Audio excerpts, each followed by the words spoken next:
This is the case where Donald Lantz and Jeanne Whitefeather were arrested after deputies found their adopted teens locked in a barn last fall in Sissonville. Stunning find in Sissonville has led to the arrest of two adoptive parents. You're being charged with a felony, child neglect, creating risk of injury. Donald Lantz and Jeanne Whitefeather now in jail as their children are now with CPS. It started on Monday when deputies got a call just before 6 o'clock in the evening. The two children were being locked in a barn at this home on Cheyenne Lane in Sissonville.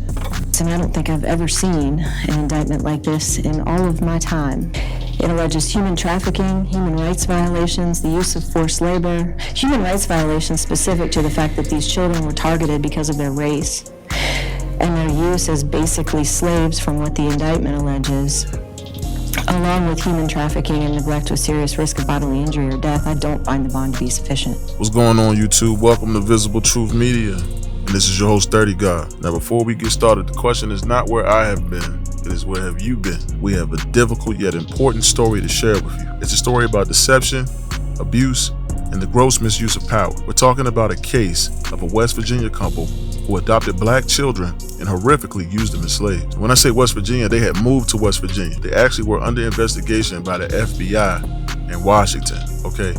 Then they ended up moving to West Virginia, so it all came back full circle. And yes, you did hear me right. These two people, these two beasts right here, adopted black children and used them as slaves. Let's dive into this disturbing tale and explore the details that shook the community and beyond. Now, before we get into it, make sure you guys like, comment, and subscribe. I really appreciate y'all. You keeping the channel alive. Let's get it.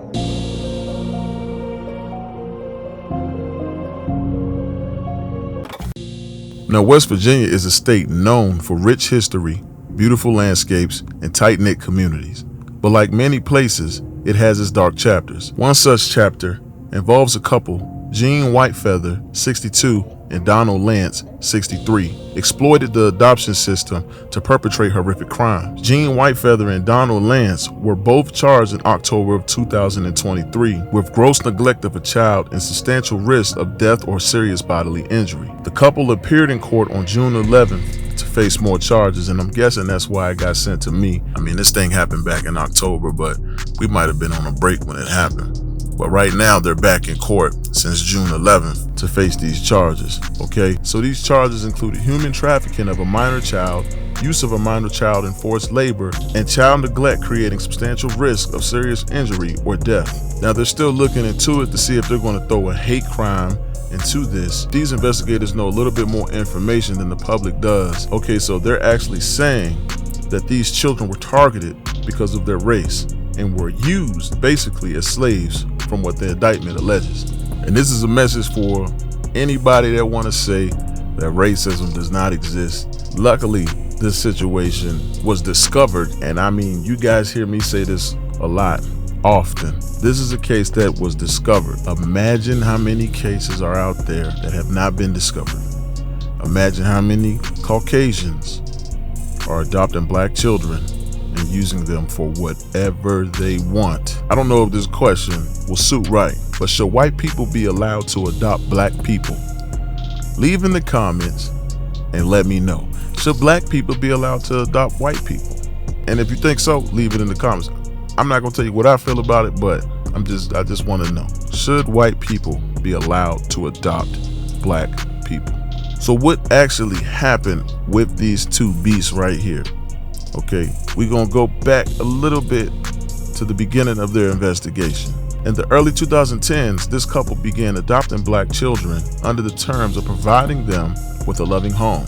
Instead, these children were subjected to unthinkable abuse. According to court documents, the children were forced into labor, isolated from their peers, and denied basic human rights. The sheriff's department said that Whitefeather and Lantz kept the children locked inside of their barn. When sheriff's deputies responded to a call at Whitefeather's and Lantz's home at 5:46 on October 2nd, 2023, they found the two children locked inside of the barn. Deputies forced entry into the barn and discovered a teenage boy and a teenage girl in a 20 by 14-foot room. The children had no means to exit the barn on their own, no running water, no bathroom facilities, and were obviously deprived of adequate hygiene, care, and food. 2023.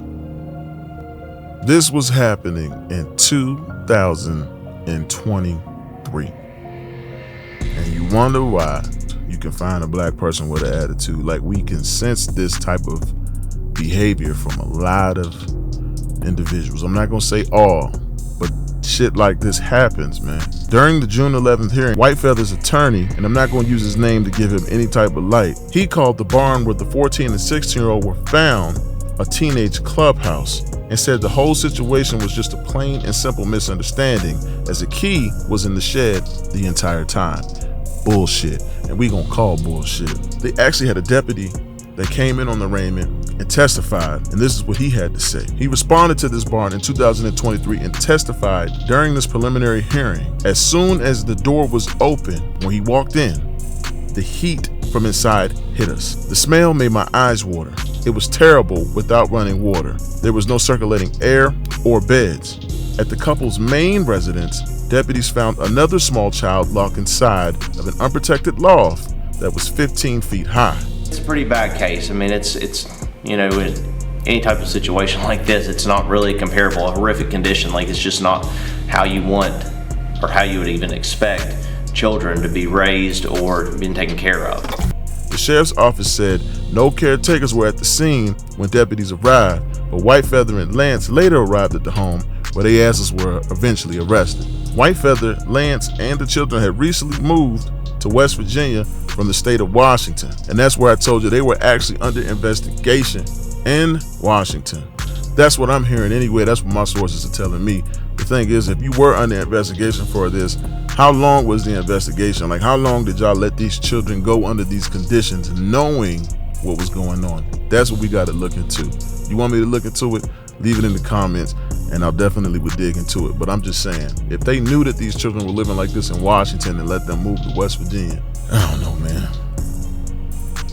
That's why I took a break. But anyway, now before these arrests, Whitefeather and Lantz had no prior criminal history in West Virginia anyway. Now they actually spoke to these teens inside the barn because, you know, Whitefeather and Lantz's lawyers saying one thing, the deputy saying another, but they actually spoke to these teens, and this is what they had to say. They said that they were locked inside of the barn for about 12 hours a day and were told to sleep on the bare concrete floor. The teenagers were dirty and had strong body odor, and the 14-year-old had open sores on his feet. The ages of the children that were adopted by these two beasts were 6, 9, 11, 14, and 16. Imagine your mindset at the ages 6, 9, 11, and 14, having to go through such torment as this. Now, this couple right here, the judge actually raised their bond to $500,000 each because they tried to get bond by offering up their home in Washington and their home in West Virginia as collateral. And that equaled up to about $400,000. So that's why the judge actually raised their bail to $500,000 each. So that's about what? That's $1 million. And not only that, the manner of this crime, how it happened, it was trafficking and a hate crime. They most likely won't even get that money back. They'll probably lose their homes, and it should go to the victims in this case, if you're asking me. So he raised their bail. You guys gotta bear with me because this is a crazy story that I'm looking. I cannot believe that this is a real story. But the judge raised their bail to $500,000 each, and these two beasts right here remain in South Central Regional Jail after being booked on June 11th. Okay, their trial is scheduled for September 9th, 2024. Their trial is set for September 9th, 2024. We're a couple months away. You guys want to go to it?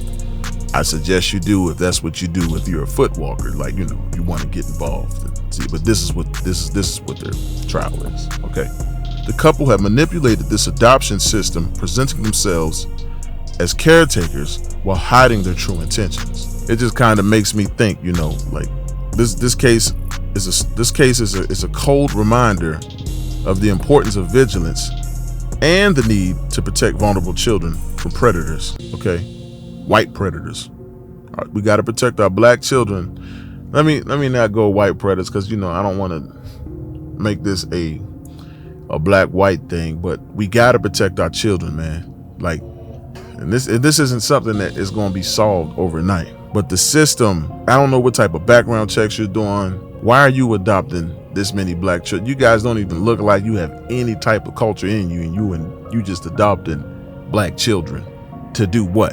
It said that these children were homeschooled. Like, who checks on? I don't know anything about adopting. I would like to adopt eventually one day, but who's checking on these kids, man? Like, while this story is deeply troubling, it's important to remember that there are countless families out there who provide safe and loving homes for adopted children. Let's work together and ensure. I'm not about to do that. Look, my people, they tried to get, I'm using this thing, it tries to get me to say some positive stuff at the end of this video. No, fuck that. This shit not positive. I hope these beasts right here get everything that's coming to them. And their trial is September 9th. So you guys, I will try to keep you guys updated on it. Look, we're just getting back into it. We got another rollout coming for you coming up here. I'm gonna do my best with you. Life does happen. So remember, it's not where I've been, it's where you have been. Make sure you guys hit the like button, comment, let me know how you feel, subscribe, hit the bell, do all that, share it. I really appreciate the help, man. Peace.